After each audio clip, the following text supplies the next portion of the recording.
ಹಿರಿಯರಾಗಿರ್ತಕ್ಕಂಥ ಸನ್ಮಾನ್ಯ ದೇವೇಗೌಡ್ರೆ ನಾನು ತುಮಕೂರಿನಲ್ಲಿ ಸ್ಪರ್ಧೆ ಮಾಡ್ತೀನಿ ಅಂತೇಳಿ ಅವರು ತೀರ್ಮಾನ ಘೋಷಣೆ ಮಾಡಿದ ಮೇಲೆ ನಾವು ನಮ್ಮ ಸಂಸದರಾಗಿದ್ದಂಥ ಮಾನ್ಯ ಮುದ್ದನ್ಮೇಗೌಡರು ಅವರು ಸ್ಪರ್ಧೆಗೆ ಕಾಂಗ್ರೆಸ್ ಪಕ್ಷ ಪರಿಗಣಿಸೋದಕ್ಕೆ ಸಾಧ್ಯ ಆಗಲಿಲ್ಲ. ಹಾಗಾಗಿ ಇವತ್ತು ಮಾನ್ಯ ಮುದ್ದನ್ಮೇಗೌಡರಿಗೆ ನನ್ನ ವಿನಂತಿ ಏನು ಅಂತ ಹೇಳಿದ್ರೆ, ನನಗೆ ಗೊತ್ತು ನೀವು ಕಾಂಗ್ರೆಸ್ ಪಕ್ಷದ ಅತ್ಯಂತ ಕ್ರಿಯಾಶೀಲ ಪರಿಣಾಮಕಾರಿಯಾದ ಮುಖಂಡರು, ಕೆಲಸ ಮಾಡಿದ್ದೀರಿ, 5 ವರ್ಷ ಈ ಕ್ಷೇತ್ರದಲ್ಲಿ ದುಡಿದಿದ್ದೀರಿ. ಆದರೆ ನನ್ನ ವಿನಂತಿ, ಪಕ್ಷದ ದೃಷ್ಟಿಯಿಂದ, ಈ ದೇಶದ ಭವಿಷ್ಯದ ದೃಷ್ಟಿಯಿಂದ ನಾವು ಭಾರತೀಯ ಜನತಾ ಪಾರ್ಟಿಯನ್ನು ನಾವೇನು ಸೋಲಿಸಬೇಕು ಅಂತೇಳಿ ಹೊರಟಿದ್ದೇವೆ, ಅದಕ್ಕಾಗಿ ನಿಮ್ಮ ಸಹಕಾರ ಅಗತ್ಯ ಅಂತ ಕೂಡ ನಾನು ಹೇಳೋದಕ್ಕೆ ಬಯಸ್ತೇನೆ. ಮತ್ತು ನಮ್ಮ ಜಿಲ್ಲೆಯ ಈ ಕ್ಷೇತ್ರದ ಎಲ್ಲ ಕಾಂಗ್ರೆಸ್ಸಿನ ಮುಖಂಡರು ಮತ್ತು ಕಾರ್ಯಕರ್ತರಿಗೆ ನನ್ನ ವಿನಂತಿ ಏನು ಅಂತ ಹೇಳಿದ್ರೆ, ನಮಗೆ ಕಾಂಗ್ರೆಸ್ ಪಕ್ಷದಲ್ಲಿ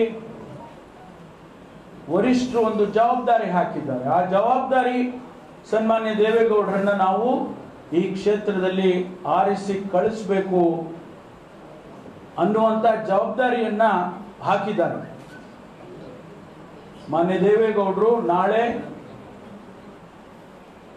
ಈ ಕ್ಷೇತ್ರದಲ್ಲಿ ನಾಮಪತ್ರವನ್ನ ಸಲ್ಲಿಸ್ತಾರೆ. ಆ ಸಂದರ್ಭದಲ್ಲಿ ನಾವೆಲ್ಲರೂ ಒಟ್ಟಾಗಿದ್ದು, ನಮ್ಮ ಕಾರ್ಯಕರ್ತರು, ನಮ್ಮ ಮುಖಂಡರು ಎಲ್ಲರೂ ಕೂಡ ಒಟ್ಟಾಗಿದ್ದು ಅವರಿಗೆ ಬೆಂಬಲವನ್ನ ಕೊಡಬೇಕು. ಮತ್ತು ಮುಂದೆ ಚುನಾವಣೆಯಲ್ಲಿ ನಮ್ಮ ಎಲ್ಲ ರಣತಂತ್ರಗಳನ್ನು ಉಪಯೋಗ ಮಾಡಿ ಈ ಕ್ಷೇತ್ರದಲ್ಲಿ ಮತ್ತೊಂದು ಬಾರಿ ನಮ್ಮ ಕಾಂಗ್ರೆಸ್ ಮತ್ತು ಜನತಾದಳ ಈ ಸಮ್ಮಿಶ್ರ ಹೋರಾಟ ಏನಿದೆ ಇದರಲ್ಲಿ ಗೆಲುವನ್ನು ಕಾಣಬೇಕು ಹಾಗೆ ಅಂತ ಹೇಳಿ ನಾನು ನಮ್ಮ ಕಾರ್ಯಕರ್ತರಲ್ಲಿ, ಮುಖಂಡರಲ್ಲಿ ವಿನಂತಿ ಮಾಡಿಕೊಂಡಿದ್ದೇನೆ. ಸ್ವಾಭಾವಿಕವಾಗಿ ಮಾನ್ಯ ಮುದ್ದನ್ಮೇಗೌಡರಿಗೆ ಮನಸ್ಸಿಗೆ ನೋವಾಗಿದೆ, ನನಗೆ ಅರ್ಥ ಮಾಡಿಕೊಳ್ತೇನೆ. ಆದರೆ ಮುಂದಿನ ದಿನಗಳಲ್ಲಿ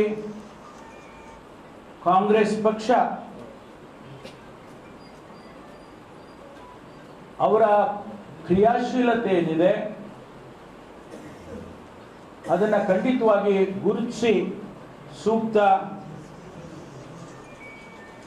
ತೀರ್ಮಾನಗಳನ್ನು, ಪರಿಹಾರಗಳನ್ನು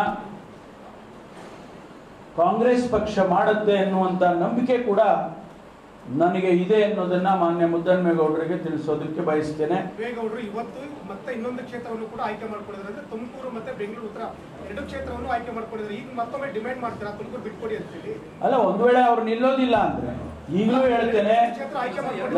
ಈಗಲೂ ಹೇಳ್ತೇನೆ, ಮತ್ತೊಂದು ಬಾರಿ ಸನ್ಮಾನ್ಯ ದೇವೇಗೌಡರು ಇಲ್ಲಿ ಕ್ಷೇತ್ರದಲ್ಲಿ ನಿಲ್ಲೋದಿಲ್ಲ ಅಂದ್ರೆ ಈಗಲೂ ಕೂಡ ನಾನು ಒತ್ತಾಯ ಮಾಡ್ತೇನೆ, ನಮಗೆ ಈ ಕ್ಷೇತ್ರವನ್ನ ಮಾನ್ಯ ಮುದ್ದನ್ಮೇಗೌಡರಿಗೆ ಬಿಟ್ಕೊಡಿ. ಈಗಲೂ ಒತ್ತಾಯ ಮಾಡ್ತೀನಿ.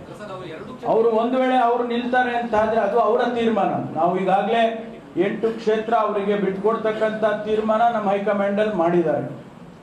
ನಾವು ಒಂದು ವೇಳೆ ಅವ್ರು ನಿಲ್ಲೋದಿಲ್ಲ ಅನ್ನೋದಾದ್ರೆ ಮತ್ತು ನಾನು ಕೇಳ್ತೀನಿ, ಅವ್ರಿಗೆ ನಿಮ್ಮ ಆಶೀರ್ವಾದ ಮಾನ್ಯ ಮುದ್ದನ್ಮೇಗೌಡರ ಮೇಲೆ ಇರಲಿ, ಬಿಟ್ಕೊಡಿ ಹಾಗೆ ಅಂತ.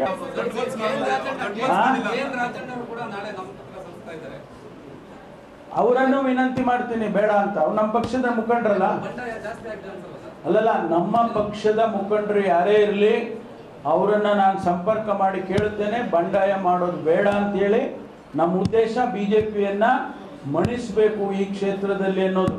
ಅದಕ್ಕಾಗಿ ನಮ್ಮ ಎಲ್ಲ ಮುಖಂಡರಿಗೂ ಒತ್ತೆ ವಿನಂತಿ ಮಾಡ್ತೀನಿ, ಯಾರು ಕೂಡ ದಯಮಾಡಿ ಬಂಡಾಯ ಮಾಡಬೇಡಿ ಅಂತೇಳಿ ನಿಮ್ಮ ಮೂಲಕ ಕೇಳೋದಲ್ಲ, ನಾನೇ ಪರ್ಸನಲ್ ಆಗಿ ಕೇಳಿ. ಈ ವಿಡಿಯೋ ನಿಮಗೆ ಇಷ್ಟವಾದಲ್ಲಿ ಲೈಕ್ ಮಾಡಿ, ಶೇರ್ ಮಾಡಿ, ಸಬ್ಸ್ಕ್ರೈಬ್ ಮಾಡಿ.